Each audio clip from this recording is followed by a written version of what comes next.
беше в Испания. С 20 градуса по-топло от тук. Направо има огромна разлика. Още като слязохме от летището. И има много портокали. Мама много обича портокали. И на нея също ще й хареса там. И дате може да върти бизнеса там. В смисъл, те испанците нали са добри в архитектурата. И това е причина баща ми да се развива. Не знам. А и сестра ми би харесал да е сред чужденци, не знам, едва ли си имат там само испанци. Имаше негри. Испански е много хубав и много лесен за учене. За един месец ще го научи, казвам. А тук?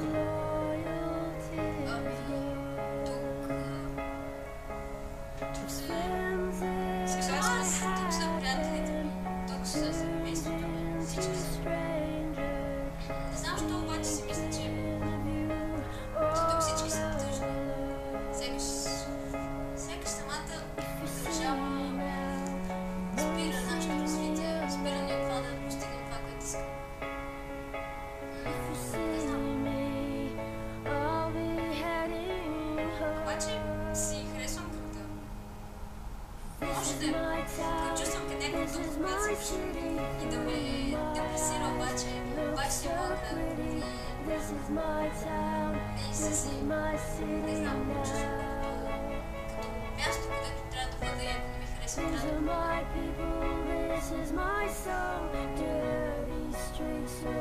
Каква надежда имаш?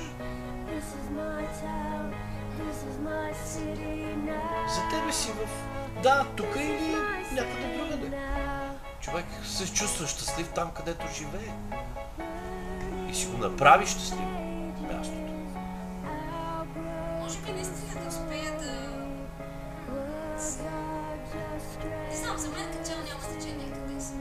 Няма значение дали съм в България или в чужбина. Според мен може да сбъдваш мечти, да се развиваш откъдето решиш. Обстоятелствата не зависят само от теб, обаче ти си главният човек, който трябва да се бори за това. Не мисля, че може да обвиняваш обстоятелства. Всичко. И като завърши, кажи нещо реалистично, така оптимистично, извинявай.